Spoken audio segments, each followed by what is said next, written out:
بسم اللہ الرحمن الرحیم۔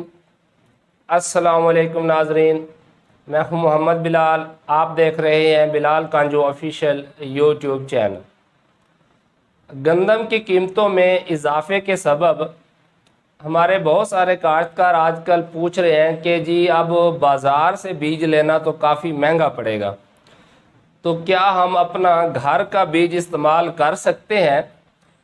مگر ساتھ میں ایک مسئلہ بھی ہے کہ ہماری فصل میں پچھلے سال تھوڑا بہت کنگھی کا حملہ بھی ہوا تھا، اور کچھ ایسے بھی دوست ہیں جنہوں نے گندم کی فصل لیٹ کاشت کی تھی، جس کی وجہ سے ان کی پیداوار تو کم آئی، ساتھ میں جو دانہ ہے وہ بھی پچکا ہوا ہے، دانہ بھی بولڈ نہیں ہے۔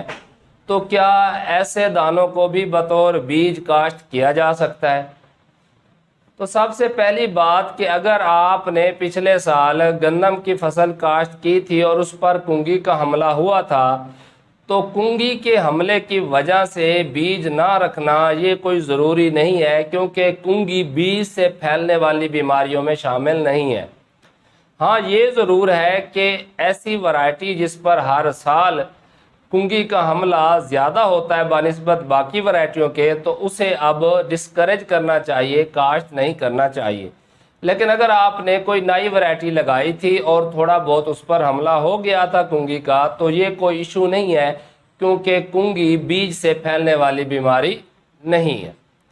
دوسری بات کہ واقعی آپ کی بات سچی ہے کہ بیج بہت مہنگا ہے اور گھر کا بیج استعمال کیا جا سکتا ہے، مگر چند احتیاطیں۔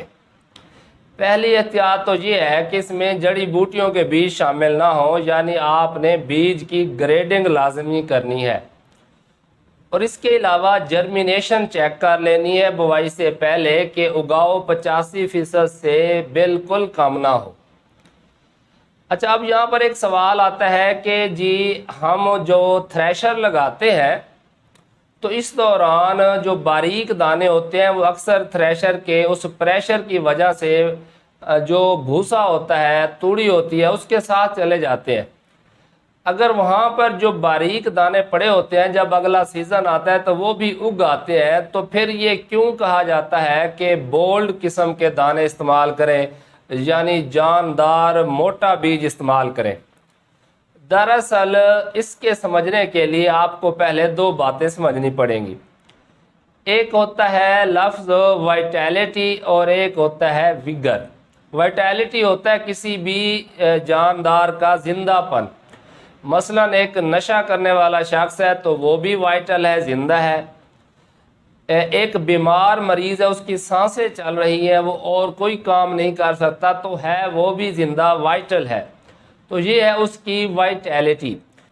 جبکہ اسٹرینتھ آف وائٹیلٹی اسے ہم کہتے ہیں ویگر، یعنی اس کے اندر جان کتنی ہے، کہ ایک بندہ کمزور ہے اور دوسرا جو ہے وہ بالکل حشاش بشاش فل ٹائم صحت مند ہے، تو جو زیادہ صحت مند ہے وہ ویگورس ہے، جبکہ دوسرے کی سانس تو چل رہی ہے، زندہ تو وہ بھی ہے لیکن وہ اتنا طاقتور نہیں ہوگا۔ اسی لیے وہ جو بالکل پچکا ہوا بیج ہے اگ تو وہ بھی آئے گا، لیکن جو زیادہ ہیلدی بیج ہوگا، صحت مند موٹا بیج ہوگا، تو اس کے اندر جو خوراک کا ذخیرہ ہوتا ہے وہ زیادہ اچھا ہوتا ہے۔